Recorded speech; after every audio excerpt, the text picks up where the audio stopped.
राधे राधे दोस्तों, आपका हमारे YouTube चैनल दिव्य भक्ति ज्ञान वेग में हार्दिक स्वागत है। आप सभी माताओं और बहनों को हरियाली तीज की हार्दिक शुभकामनाएं। आप सभी माताओं और बहनों पर भगवान शिव, माता पार्वती कृपया सदा बनाए रखें। आपका सुहाग हमेशा बना रहे, आपको सुख और सौभाग्य की प्राप्ति हो। माताओं और बहनों, आज हमारे इस चैनल पर आप श्रवण करेंगे श्रावण मास की हरियाली तीज की व्रत कथा। जो यह व्रत सुहागन महिलाएं अपने पति की दीर्घायु के लिए धारण करती हैं और भगवान शिव, माता पार्वती से अपने वैवाहिक जीवन को सुखी और खुशहाल रहने के लिए कामना करती हैं। और सुहागिन महिलाएं 16 श्रृंगार करके भगवान शिव, माता पार्वती की पूजा करती हैं और व्रत धारण करती हैं, तो उनका सुख और सौभाग्य बना रहता है। भगवान शिव, माता पार्वती से अपने वैवाहिक जीवन को सुखी और अपने परिवार की सुख समृद्धि के लिए यह व्रत धारण किया जाता है। सावन मास की शुक्ल पक्ष की तृतीया तिथि को माँ पार्वती का विशेष पूजन करती हैं, उसे हरियाली तीज कहा जाता है। से भगवान शिव और माता पार्वती की कृपा बनी रहती है, सुख और सौभाग्य सदैव बना रहता है। देश के बड़े भाग में यही पूजन आषाढ़ तृतीया को मनाया जाता है, उसे हरितालिका तीज कहा जाता है। दोनों में पूजन एक जैसा होता है, अतः कथा भी एक जैसी होती है। जो शुक्ल पक्ष की तृतीया तिथि को श्रावणी तीज के रूप में कहा जाता है, यह मुख्य त्योहार मुख्य रूप से उत्तर भारत में मनाया जाता है। इस दिन स्त्रियां माता पार्वती जी और भगवान शिव की पूजा करती हैं। इस दिन महिलाएं निर्जला व्रत रखती हैं और इस व्रत को करवा चौथ से भी अधिक कठिन व्रत बताया जाता है। इस दिन महिलाएं पूरा दिन बिना भोजन जल के व्यतीत करती हैं तथा दूसरे दिन सुबह स्नान और पूजा के बाद व्रत पूरा करके भोजन ग्रहण करती हैं। इसी वजह से इस व्रत को करवा चौथ से भी कठिन माना जाता है। वर्ष 2026 में हरियाली तीज 15 अगस्त दिन शनिवार को धारण किया जाएगा।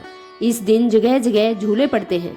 इस त्योहार में स्त्रियां हरा लहरिया या चुनरी में गीत गाती हैं, मेहंदी लगाती हैं, झूला डालती है और नाचती गाती हैं। हरियाली तीज के दिन अनेक स्थानों पर मेले लगते हैं और माता पार्वती की सवारी बड़ी धूमधाम से निकाली जाती है।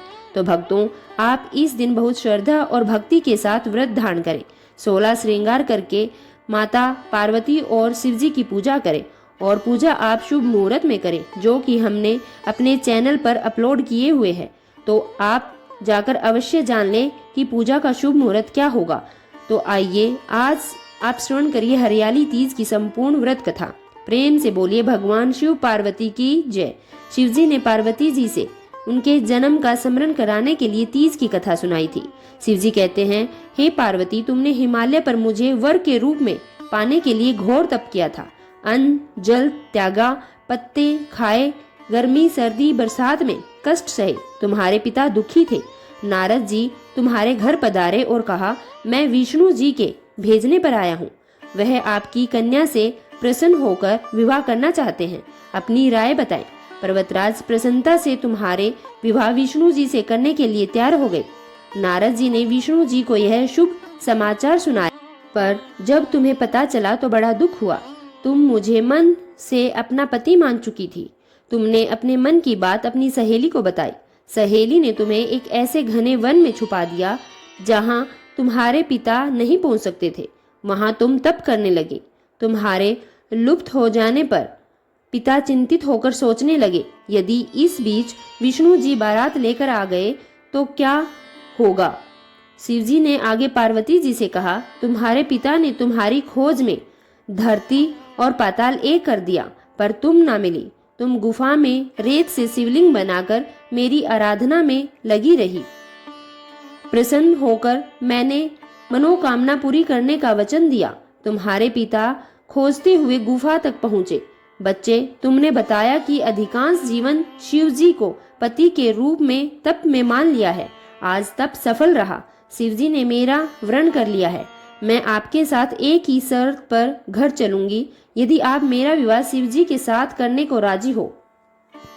पर्वतराज मान गए। फिर बाद में विधि विधान के साथ हमारा विवाह किया।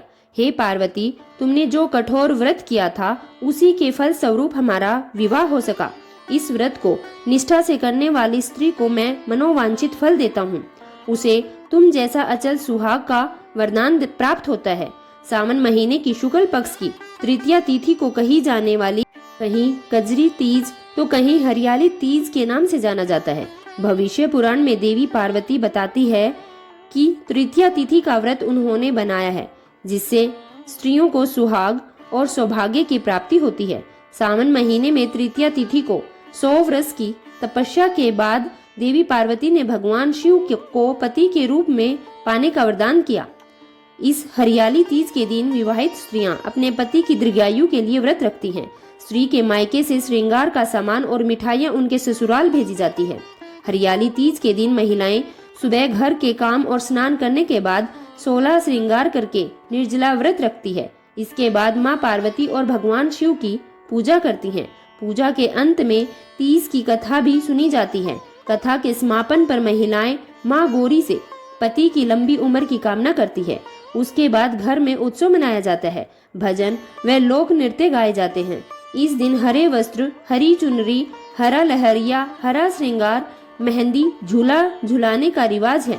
तो प्रेम से बोलिए भगवान शिव माँ पार्वती की जय। भक्तों, अब आप श्रवण करें हरियाली तीज की दूसरी कथा। देवी पार्वती अपने पूर्व जन्म में दक्ष प्रजापति की पुत्री सती थी। उस समय दक्ष प्रजापति के विरोध और इच्छा विरुद्ध के जाकर देवी सती ने महादेव से विवाह किया था। दक्ष प्रजापति भगवान विष्णु से देवी सती का विवाह करवाना चाहते थे, लेकिन देवी सती भगवान शिव को अपनी पति के रूप में मान चुकी थी। अतः अंत में पुत्री की खातिर दक्ष प्रजापति ने भगवान शिव के साथ अपनी पुत्री का विवाह करना पड़ा, लेकिन दक्ष प्रजापति फिर भी शिव द्रोही बने रहे।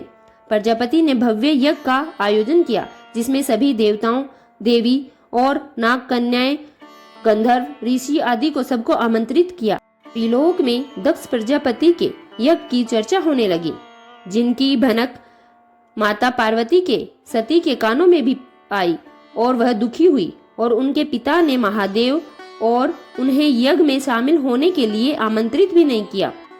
इस बात से देवी को बहुत दुख हुआ और वह फिर भी बिना बुलाए पिता के यज्ञ में जाने की जिद करने लगी। महादेव ने देवी सती से कहा कि हे देवी, बिना बुलाए पिता के घर जाने से मान शान की हानि होती है, इसलिए मेरी बात मानो और तुम ना जाओ। लेकिन देवी सती अपनी जिद में शिव की बात को मानने के लिए तैयार नहीं हुई। वह शिव से कहने लगी कि आप भले ना जाएं, लेकिन मैं अपने पिता के यज्ञ में जरूर जाऊंगी। और वह शिव की आज्ञा के बिना ही मायके चली आई। दक्ष जो सती के पिता थे और उनको बिना बुलाए आया देखा तो देवी सती और महादेव का बड़ा अपमान किया। उस समय देवी सती को महादेव की बातों का स्मरण हुआ और अपनी भूल पर वह प्रायश्चित करने लगी। सती ने कहा कि महादेव के मना करने पर भी मैं यहाँ आई और मेरे कारण मेरे पति का अपमान हुआ, अतः अब किस मुंह को लेकर शिव के समक्ष जाऊंगी। ऐसा सोचकर जब वह दुखी और क्रोधित हुई तो सती उसी समय पिता के यज्ञ कुंड में शिव का ध्यान करते हुए कूद गई और सती हो गई। देवी सती की अग्नि कुंड में देह त्याग की सूचना मिलते ही भगवान शिव अत्यंत क्रोधित होकर वीरभद्र को प्रकट किया, जिसने दक्ष प्रजापति के यज्ञ को समाप्त कर दिया। इसके बाद शिवजी घोर साधना में लीन हो गए। इधर देवी सती को भगवान शिव की आज्ञा का उल्लंघन करने का दंड भी मिला और उनका कई जन्मांतर होता रहा। इस प्रकार सती के 108 जन्म हुए। 107 जन्मों तक वह भगवान शिव को पुनः पति रूप में पाने के लिए तपस्या करती रही। 108वें जन्म में देवी सती का हिमालय की पुत्री पार्वती के रूप में जन्म हुआ। इस जन्म में देवी पार्वती ने भगवान शिव को पति रूप में पाने के लिए सावन में मृतिका से शिवलिंग का निर्माण करके शिव के पूजन और तपस्या में लीन हो गई। देवी पार्वती की तपस्या से अंत में प्रसन्न होकर हरियाली तीज के दिन भगवान शिव प्रकट हुए और देवी पार्वती को वरदान दिया कि तुम मेरी अर्धांगिनी बनोगी। इस तरह देवी हरियाली तीज के दिन देवी पार्वती को भगवान शिव से मनोकामनाएं प्राप्त करने का वर प्रदान हुआ। इसके बाद भगवान शिव ने देवी पार्वती से आग्रह किया पर कहा कि जो भी कुंवारी कन्या हरियाली तीज का व्रत करके भगवान शिव और देवी पार्वती की पूजा करेंगी उसकी मनोकामनाएं मेरे अनुसार प्राप्त होगी। जो सुहागन महिलाएं हरियाली तीज का व्रत करके उनका वैवाहिक जीवन प्रेम और सुख से भरा रहेगा।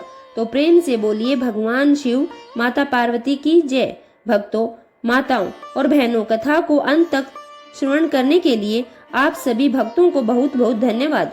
आपको हमारी यह कथा पसंद आई हो तो वीडियो को लाइक करें और अधिक से अधिक शेयर करें। अपनी माताओं और बहनों के साथ सभी लोगों में इस वीडियो को शेयर जरूर करें। सभी लोग हरियाली तीज की इस व्रत कथा का श्रवण कर सके और उन पर पार्वती माँ और शिव की कृपा बनी रहे, उनका भी सुहाग हमेशा ही सौभाग्यपूर्ण रहे।